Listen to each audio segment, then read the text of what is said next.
Au nom d'Allah Tabaraka wa Ta'ala, le clément, le miséricordieux, l'infiniment miséricordieux, toutes les louanges, toutes les éloges possibles qu'ici à la majesté d'Allah lui reviennent intégralement, que la paix et la salutation de Dieu soient sur notre prophète, notre bien-aimé prophète Muhammad sallallahu alayhi wa sallam, ainsi que sa famille, sa noble famille, ses honorables compagnons et tous ceux qui auront emprunté ses pas et sa voie jusqu'à la fin des temps, et qu'Allah nous fasse l'honneur d'en faire partie. Amin, ya Rabbil Alamin. Dans un hadith, le prophète sallallahu alayhi wa sallam dit, le hadith est rapporté dans le recueil de Al-Bukhari, d'après Abu Huraira. Donc notre bien-aimé prophète sallallahu alayhi wa sallam dit: la religion est simple, et toute personne qui cherchera à rivaliser avec elle, qu'il sache qu'il ne triomphera jamais et il se fera toujours battre par celle-ci.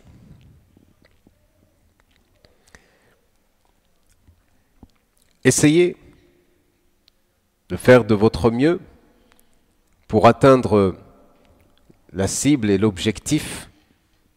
Rapprochez-vous-en et accueillez la bonne nouvelle. Aidez-vous par le voyage en début de journée et en fin de journée et à la fin de la nuit.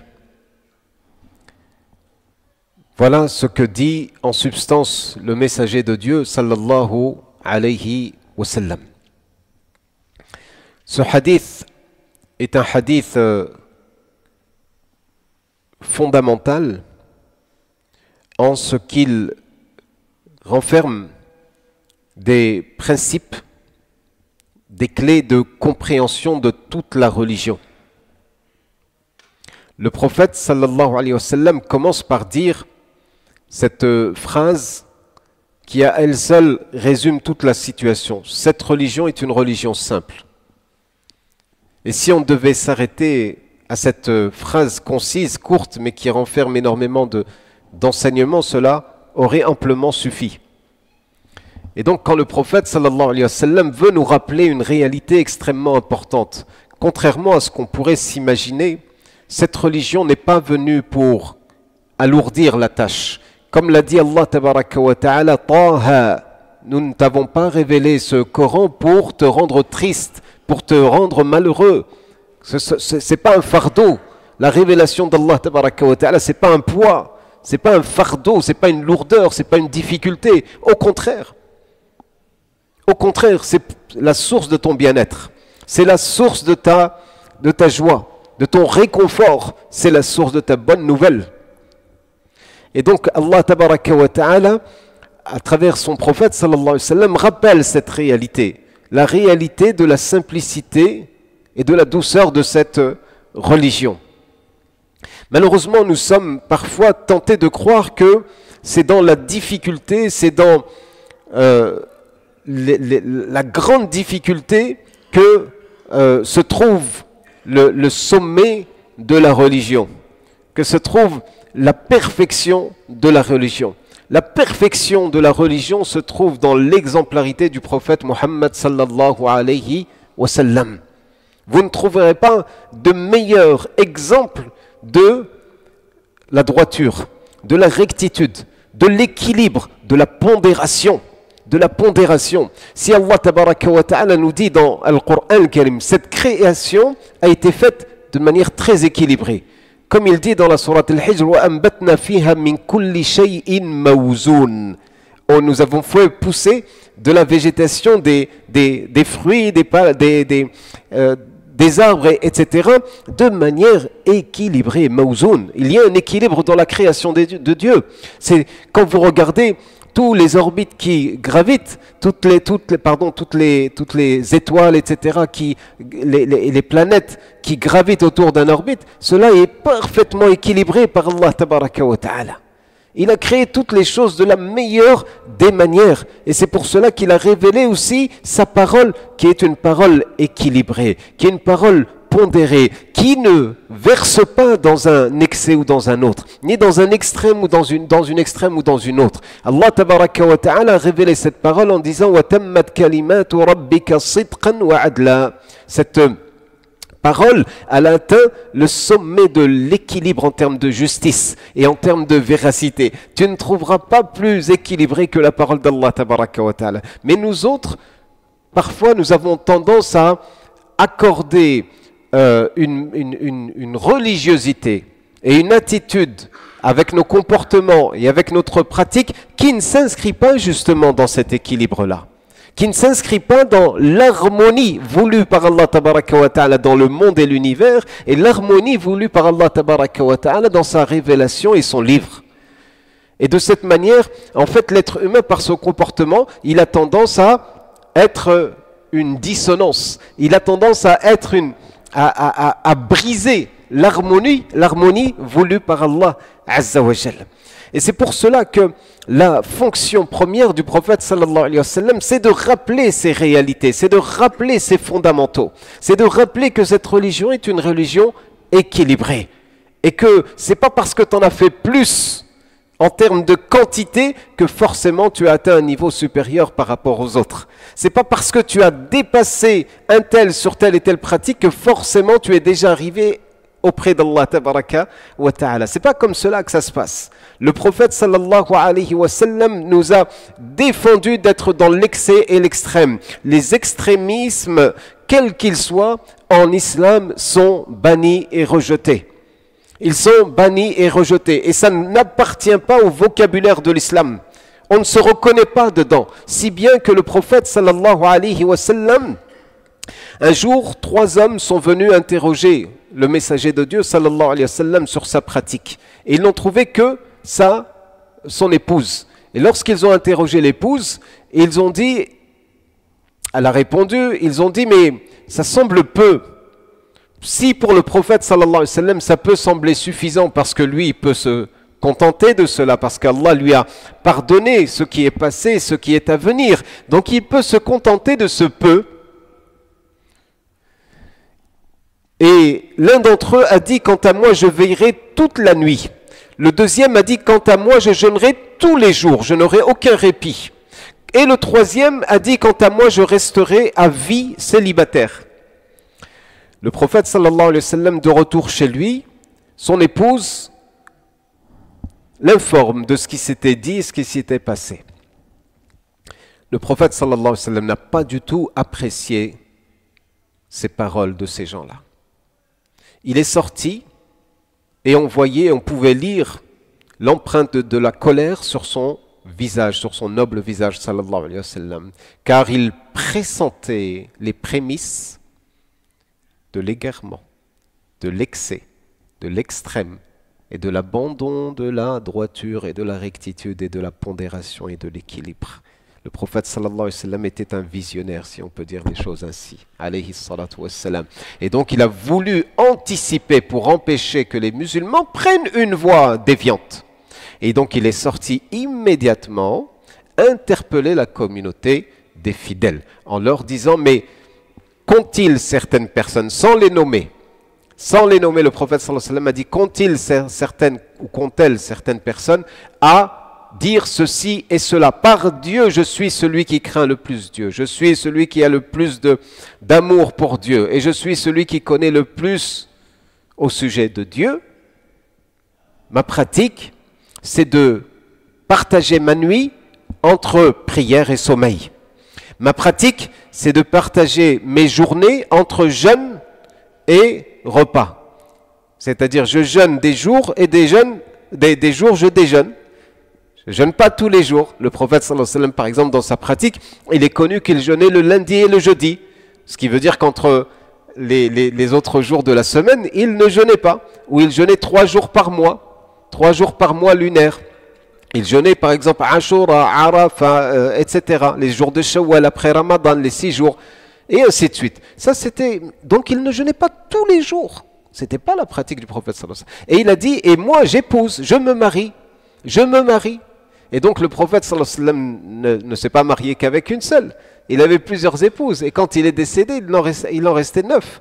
Sallallahu alayhi wa sallam wa radiyallahu anhu. Et donc, après, c'est la conclusion qui est percutante ici, qui doit attirer notre attention. Quiconque se démarque, prend ses distances, va à l'encontre de ma pratique, ne fait pas partie des miens. Donc là, le prophète sallallahu alayhi wa sallam est en train de clarifier l'excès dans la religion. C'est pas bon du tout. C'est pas bon du tout. Mais tu dis c'est rien, c'est spirituel, c'est se rapprocher de Dieu, c'est de faire. Non, ça fait pas partie de la religion, dit le prophète sallallahu alayhi wa sallam. C'est pour ça qu'il a dit, dans une autre figure de style, dans une autre métaphore, il dit le cheval de course, le coursier, qui a un cheval et un objectif à atteindre, et qui ne fait que épuiser sa monture, et il la lance au galop, à fond, en permanence. Qu'a dit le prophète sallallahu alayhi wa sallam? Ce cavalier n'atteindra jamais l'objectif qui s'est fixé ou la destination qu'il souhaite atteindre et ne va pas laisser intacte sa monture. Ni sa monture ne sera préservée, ni son objectif ne sera atteint. Pourquoi? Parce que quand on a une course à faire, quand on a un voyage à faire, le prophète sallallahu alayhi wa sallam, dans ce hadith-là, il nous dit, regardez, il donne cette métaphore, aidez-vous avec le voyage au début du jour et à la fin de la journée, et également en fin de nuit. C'est-à-dire 3 moments propices pour le voyage. En début de matinée, tout au début du matin, c'est bien pour voyager.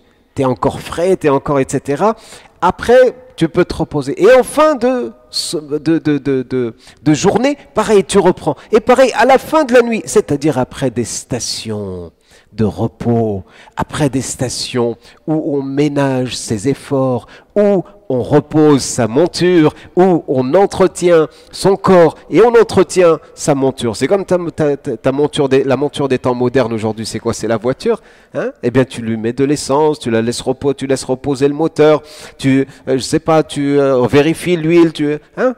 Et ainsi de suite. Et toi-même, tu te reposes pour pouvoir reprendre ta course ou ton voyage.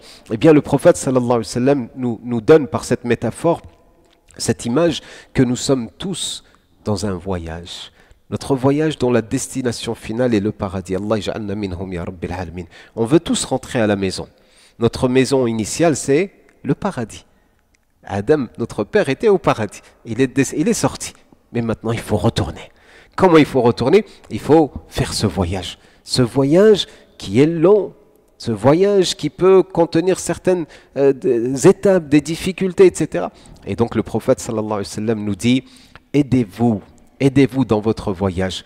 Au début de la journée, tu t'assois un petit peu, tu fais du dhikr et tu réveilles ton cœur. À la fin de la journée, tu fais de l'istighfar et tu reviens vers Allah tabaraka wa ta'ala. À la fin de la nuit, après une nuit de repos, le dernier tiers, tu te lèves pour quelques unités de prière et tu implores Allah tabaraka wa ta'ala et tu verras que ton corps se régénère. Tu verras que ton cerveau se régénère. Tu verras que tes forces se revitalisent. Tu verras que tu pourras continuer ta route. C'est pour ça que le prophète sallallahu alayhi wa sallam dit Saddidu, essayez d'atteindre l'objectif. Le sadad, c'est le sawab. C'est quand tu as un arc, tu tires une flèche et tu veux qu'elle atteigne la cible, le cœur de la cible. Et donc, essaye, tire et essaye d'atteindre cette cible. Wa qaribu, si tu ne peux pas, essaye de t'en rapprocher. Wa abshiru, et abshiru, c'est-à-dire prenez cette belle nouvelle. C'est pour cela que là, nous avons une des manifestations de la miséricorde par l'enseignement du prophète sallallahu alayhi wa sallam. Allah azza wa jal a qualifié le prophète sallallahu alayhi wa sallam dans sa fonction. D'ailleurs, la description qui a été faite dans les anciennes écritures, à savoir la Torah et l'évangile, Qu'on retrouve cela aujourd'hui dans le Pentateuque. Le Pentateuque. Et on retrouve cela également dans l'Évangile selon Jean. On retrouve qu'il y a la mention du prophète sallallahu alayhi wa sallam. Et Allah nous a donné cette information également dans Al-Qur'an Al-Karim. Allah dit, ceux qui suivent justement le prophète, le messager, dont la mention a été faite dans la Torah et l'Évangile. Qu'est-ce qui est fait comme mention? Eh bien, il dit, celui qui déclare les choses licites, licites, celui qui déclare ce qui est illicite, illicite, celui qui prescrit le convenable, qui proscrit le blâmable, et celui qui décharge les épaules, le dos de toutes ces lourdeurs du passé.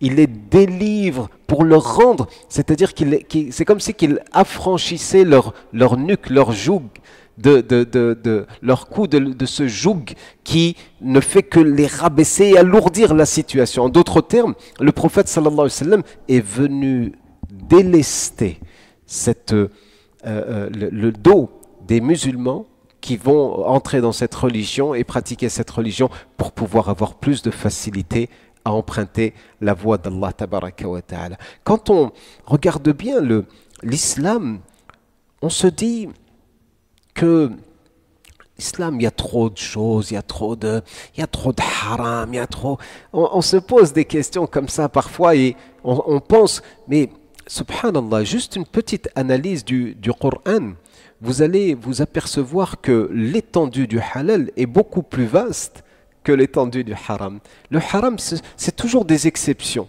C'est toujours des exceptions. Allah, par exemple, en termes d'interdits alimentaires, qu'est-ce qu'il nous dit?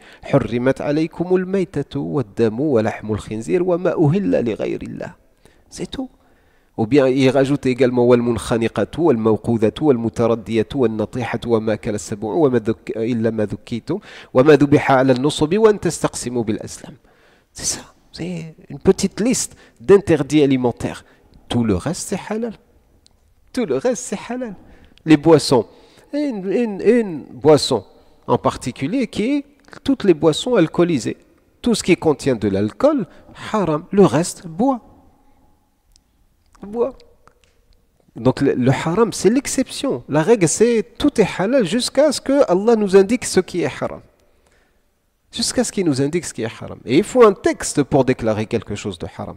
Et donc le prophète sallallahu alayhi wa sallam, sa fonction, c'était de rétablir le halal en tant que halal, le haram en tant que haram, de déclarer ce qu'il y a de blâmable, ce qu'il y a de convenable, de clarifier les choses de manière très claire et on ne peut plus précise.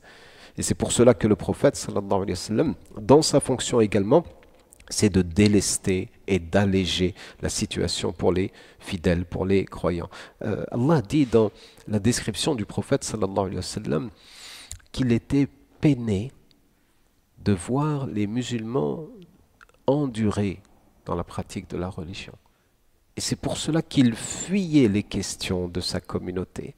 À chaque fois qu'un groupe de fidèles ou une personne venait lui poser la question, il essayait de fuir cette question. Pourquoi? Par crainte que la réponse qu'il va donner devienne une obligation ou bien une interdiction. Arrêtez de me poser trop de questions, dit le prophète sallallahu alayhi wa sallam. Évitez de le faire. Parce que ce qui a mis en péril les générations qui vous ont précédé, qu'est-ce que c'est? Qu'est-ce que c'est si ce n'est que les nombreuses interrogations, il rentre dans tous les détails, il cherche la petite bête, il cherche, jusqu'à ce qu'il tombe vers une pratique qu'ils ne pourront pas assumer. Vers une pratique qu'ils ne pourront pas assumer. Et donc le prophète sallallahu alayhi wa sallam a dit, le halal il est clair, le haram il est clair, et le musulman se doit de s'en tenir à cela. Se doit de s'en tenir à cela. Parce que rentrer dans les détails et chercher, c'est bien de s'instruire en termes de religion, mais ce n'est pas au point de devenir obsédé, de tomber dans une obsession, de tomber dans le waswas. C'est pas bon, ça c'est très dangereux. Et on connaît des personnes qui sont malheureusement tombées dans cette dérive. Nas'alullah as-salama wal afiya. Si on vous demandait de résumer l'islam Vous direz, mais comment je vais résumer l'islam? Il y a 60 chapitres, il y a 114 sourates, il y a 6236 versets, il y a des milliers de hadiths du prophète sallallahu alayhi wa sallam. Comment tu veux que je résume l'islam en une seule minute? Eh bien, l'islam peut être résumé en une seule minute, comme l'a fait un homme un jour est venu voir le prophète sallallahu alayhi wa sallam et lui a posé des questions. Cet homme, il avait la particularité d'avoir un vêtement d'une blancheur éclatante et d'une noirceur, des cheveux d'une noirceur luisante et brillante. Mais la chose extraordinaire ou remarquable chez cet homme, c'est que personne ne le connaît. Donc c'est un étranger, forcément c'est quelqu'un d'étranger. Et le plus étonnant dans tout ça, c'est qu'il n'y a aucune trace de voyage sur ses vêtements. Quand vous n'habitez pas Médine, forcément vous avez dû traverser le désert. Vous avez dû forcément traverser le désert et la traversée du désert laisse des traces. Laisse des traces de sable, laisse des traces du vent ou Mohim. Vous êtes dans une hala qui laisse à désirer. Donc ça se voit. Ça se voit que vous êtes un voyageur. Donc directement on capte et on a découvert que vous êtes mais là, ni c'est un habitant de Médine, donc c'est un étranger, et ni c'est un voyageur, en tout cas il n'y a aucune trace du voyage sur lui. Et il s'approche du prophète sallallahu alayhi wa sallam et il pose ou juxtapose ses genoux devant ceux du prophète sallallahu alayhi wa sallam et pose ses mains sur ses cuisses et il dit: Oh Mohammed, informe-moi au sujet de l'islam. Le prophète sallallahu alayhi wa sallam lui dit: l'islam c'est d'attester qu'il n'y a de Dieu que Dieu et que Mohammed est son messager, d'accomplir la prière, d'acquitter la zakat, de jeûner le mois du Ramadan et d'accomplir le pèlerinage si tu en as les moyens. L'homme lui dit: tu as dit vrai. Omar, qui rapporte le hadith, dit: mais ça nous a étonné quand même qu'il il interroge et en même temps il confirme les propos du prophète sallallahu alayhi wa sallam. Ensuite il lui dit: informe-moi au sujet de l'iman. C'est quoi l'iman? Le prophète sallallahu alayhi wa sallam il dit: l'iman c'est de croire en Dieu, en ses anges, en ses livres, en ses prophètes, au jour dernier et au destin, qu'il soit bon ou qu'il soit mauvais. Il lui dit: tu as dit vrai, encore une fois. Ensuite il lui dit: informe-moi au sujet de l'ihsan, la bienfaisance ou l'excellence. Informe-moi au sujet de l'ihsan. L'ihsan, dit le prophète sallallahu alayhi wa sallam, c'est d'adorer Dieu comme si tu le voyais, car si tu ne le vois pas, sache que lui te voit. Ensuite il dit: informe-moi au sujet de l'heure du jugement dernier. Il dit: celui qui est interrogé ne sait pas plus que celui qui interroge. Ni toi ni moi savons quand est-ce que viendra l'heure du jugement dernier. Il lui dit: alors informe-moi au sujet des signes avant-coureurs, des signes précurseurs de la fin des temps. Le prophète sallallahu alayhi wa sallam lui dit: c'est lorsque la servante enfantera sa maîtresse. Et lorsque tu verras les va-nu-pieds, les dénudés, les à peine vêtis, pauvres, gardiens de moutons, bergers de moutons, rivaliser dans les hautes constructions. Et ensuite cet homme est parti. Omar, qui a rapporté le hadith, est resté un certain temps assis à réfléchir sur ce qui venait d'être témoin. Il réfléchit et c'est alors que plus tard le prophète sallallahu alayhi wa sallam revient et le trouve encore à sa place et lui dit: à Omar, sais-tu qui est cet homme qui a posé les questions tout à l'heure? Il a dit: Dieu et son messager savent mieux. Le prophète sallallahu alayhi wa sallam a dit: c'est Jibril, il est venu vous enseigner votre religion. Ça n'a pas pris plus d'une minute. Il est venu vous enseigner votre religion. Toute la religion a été synthétisée dans ce célèbre et beau hadith. C'est un hadith fondamental. Il représente la base de l'islam tout entière. C'est le résumé, on ne trouvera pas une meilleure synthèse de la religion. Et donc, ce qui montre que notre religion, aussi bien dans les croyances que dans la pratique, que dans les règles de comportement, les règles éthiques, les règles de bienséance, les règles de la pureté des cœurs, de la purification des cœurs, de l'illumination intérieure, etc. Tout ceci, c'est d'une simplicité, et c'est expliqué avec des mots pleine de douceur et pleine de compassion à l'égard des musulmans. Et c'est pour cela que celui qui veut tordre, entre guillemets, les textes, qui veut avoir une pratique qui ne s'inscrit pas dans la pratique du prophète sallallahu alayhi wa sallam, il est en train de faire une innovation. Il est en train de prendre une voie qui n'est pas du tout la voie du prophète sallallahu alayhi wa sallam. C'est pour cela que le prophète sallallahu alayhi wa sallam dit « Faites de votre mieux. Faites de votre mieux et prenez cette belle nouvelle. » Prenez cette belle nouvelle, recevez cette belle nouvelle. Car le prophète sallallahu alayhi wa sallam aimait semer dans les cœurs des fidèles toujours l'optimisme. Il essayait de les sortir toujours de la tristesse. Parce que celui qui veut attrister les gens, c'est qui? C'est le diable. C'est le diable. Allah tabaraka wa ta'ala le dit très clairement dans le Coran Karim. Innama najwa min ash-shaytan liyuhzina alladhina amanu wa laysa bidarrihim. Allah nous dit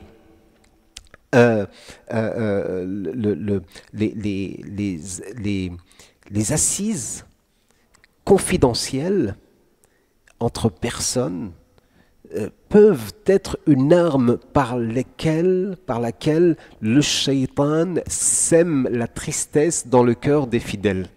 Il peut semer la tristesse. Shaitan veut que l'on soit tout le temps triste. Il ne veut pas qu'on ait le sourire aux lèvres. Pourquoi le prophète sallallahu alayhi wa sallam il nous dit le sourire aux lèvres c'est une aumône? Parce que la tristesse, le visage décomposé, le visage renfermé, renfrogné, ça ne fait pas partie de la beauté de l'islam. Au contraire, le sourire aux lèvres c'est une aumône, dit le prophète sallallahu alayhi wa sallam. Et donc le shaitan lui veut promouvoir, est un promoteur de tristesse. Le prophète Mohammed sallallahu alayhi wa sallam est un promoteur de joie, est un promoteur de bonheur. Et il veut que les musulmans rayonnent de bonheur et de joie. Alors que Shaitan veut que tu, au contraire, te renfrognes de tristesse et de malheur et que tu souffres intérieurement. Et dans la pratique de l'islam, il y a également cette dimension à intégrer. Annoncer la bonne nouvelle. Le prophète sallallahu alayhi wa sallam, quand il envoyait Mu'adh et Abu Musa al-Ash'ari au Yémen, il leur disait Bashira, annoncez la bonne nouvelle. Wala tunaffira, ne faites pas fuir. Ne faites pas fuir. Ne soyez pas la cause de la fuite des gens de la belle religion d'Allah tabaraka wa ta'ala. J'ai reçu pas plus tard qu'hier une petite vidéo d'un imam sur la mosquée en Belgique, qui raconte, je ne sais pas de quand date cette vidéo, mais elle est triste, elle est triste. Il raconte qu'il y a un jeune homme qui est venu se rendre à la mosquée pour prier, bien évidemment, très certainement animé par un élan de ferveur et de foi, qu'Allah le récompense pour cette intention, qui rentre dans la mosquée, soit c'était pour le Jumu'ah, soit c'était pour le Tarawih, et il n'a pas trouvé de place où se garer. Il voit qu'il y a une place de garage, devant une porte de garage, pardon. Donc on voit bien que c'est interdit de se garer devant les entrées et les sorties de garage, mais il se dit, j'en ai pas pour longtemps, je vais aller faire ma prière, je vais aller me recharger spirituellement, je vais aller implorer Dieu, etc. Et je vais revenir vite fait. Donc il s'avère que la porte de ce garage appartenait à une personne âgée, un couple de personnes âgées, dont la femme venait tout juste de faire une crise cardiaque. L'homme, le mari, donc cherche à sortir sa voiture par tous les moyens pour emmener de toute urgence son épouse à l'hôpital. Mais malheureusement, rien à faire. Après les tentatives, les maintes et maintes tentatives en vain, la voiture ne pouvait pas sortir. Qu'est-ce qu'il a fait? Il a appelé en urgence donc les secours. Les secours, après multiples périples, sont arrivés. Et ils ont essayé de ranimer la maman ou la mémé ou l'épouse de ce monsieur, mais en vain, ils n'ont pas réussi à la ranimer. Elle est morte sur le champ.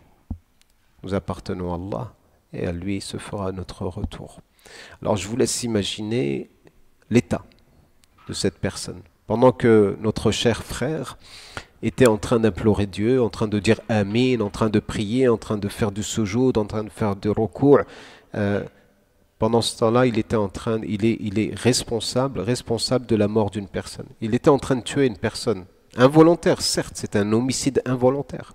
C'est un homicide involontaire. Mais le résultat est là. Je vous laisse imaginer l'état de ce mari qui vient de perdre sa femme devant ses yeux à cause de ce comportement. À cause de ce comportement. Parfois, on est là dans la ferveur, dans l'intensité de la foi. On veut à tout prix, être le premier, on veut à tout prix faire les choses on veut pas rater la jama'a, on veut être dans... Mais notre comportement à côté laisse à désirer. Notre comportement à côté laisse à désirer. Il peut être même parfois responsable de la mort, comme ça a été le cas ici. Alors cet homme-là, peut-être qu'il va détester pour le reste de ses jours cette personne. Sauf s'il a une grandeur d'âme, et on lui souhaite qu'Allah tabaraka wa ta'ala réconforte son cœur et le guide vers le droit chemin, Inch'Allah, et qu'il puisse connaître la guider. Et donc, mais s'il déteste juste cette personne, ça se comprendrait, mais parfois, à cause du comportement d'un seul musulman, eh bien on peut se retourner contre toute la communauté musulmane, à cause d'un comportement, à cause d'une personne. Voilà ce que sont les musulmans. Parce que malheureusement, beaucoup de gens jugent la situation de la Ummah du prophète sallallahu alayhi wa sallam à travers le prisme d'un comportement, d'un individu, d'une énergumène qui a eu un comportement déplacé. Eh bien, on va généraliser, on va tous les mettre dans le même sac. Et ça, c'est déplorable. Et parfois, on est la cause justement de faire fuir les gens de l'islam. Plutôt que de les attirer par notre bon comportement, on les fait fuir. Le prophète sallallahu alayhi wa sallam dit à Mu'ad et à Abu Moussa al-Ash'ari, Bashira wa la tunaffira, ne faites pas fuir. Yassira wa la tu'assira, annoncez la bonne nouvelle et ne faites pas fuir. Facilitez et ne rendez pas les choses difficiles. Et de cette manière, le prophète sallallahu alayhi wa sallam nous enseigne par ce hadith de quelle manière se comporter. C'est pas tant de faire tout ce qui a été dit en islam. Si tu arrives, grand bien te fasse, masha'Allah. C'est une belle chose si tu arrives. Mais si tu n'arrives pas, c'est pas une fatalité en soi. Parce que le prophète sallallahu alayhi wa sallam, il dit Saddidu wa qaribu wa abshiru. Saddidu, ça veut dire essayer de l'atteindre. Si vous ne pouvez pas, essayez de vous rapprocher et accueillez cette bonne nouvelle. La bonne nouvelle, c'est qu'Allah va te récompenser. La bonne nouvelle, c'est que Allah tabaraka wa ta'ala veut pour toi le khayr. Et s'il y a dans ton cœur du khayr, il te donnera le khayr. Si tu as une bonne intention, Allah te récompensera déjà avec tes intentions, sans avoir fait l'action que tu t'es projeté de faire. Et c'est pour cela que il faut bien réfléchir sur nos agissements, sur nos comportements. C'est pas parce que tu es motivé pour faire la prière que ton comportement doit être responsable de la mort d'un individu. On ne peut pas faire tout et n'importe quoi. Si tu viens en retard, tu as raté la prière, tu as raté le Jumu'ah, tu es venu avec quelle intention? Tu es venu avec l'intention de te rapprocher de Dieu. Allah va t'inscrire la récompense complète du Jumu'ah bi'idhnillah, même si tu n'as pas prié. Tu n'as pas fait le tarawih, Allah va t'inscrire. Tu n'as pas fait le jama'a, Allah, tu es venu jusqu'au seuil de la porte. Même si ça t'a conduit à te garer un peu plus loin parce qu'il n'y avait pas de place dans le parking. Et donc, on m'a dit, Allahu a'lam, que cette mosquée en question, il y a une plainte qui a été posée contre la mosquée, elle a été fermée. À cause d'une personne, d'un comportement. Alors je vous laisse imaginer les répercussions de... Parfois on se dit, c'est rien, je veux juste faire ma prière. De toute façon, je veux faire ma prière et j'ai le droit, c'est ma prière, c'est mon devoir. C'est pas comme ça.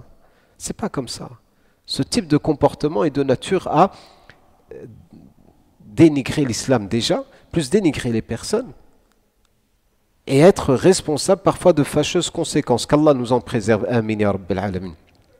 Et donc le prophète sallallahu alayhi wa sallam nous a donné une information extrêmement importante, c'est que cette religion ne doit pas être synonyme de peine, ne doit pas être synonyme de lourdeur, ne doit pas être synonyme de difficulté. Elle doit être au contraire une facilité. Qu'Allah réveille nos cœurs. Wa sallallahu wa sallama wa baraka ala nabiyyina Muhammad wa ala alihi wa sahabati ajma'in. Subhana rabbika rabbil izzati amma yasifun. Salamun al mursalin.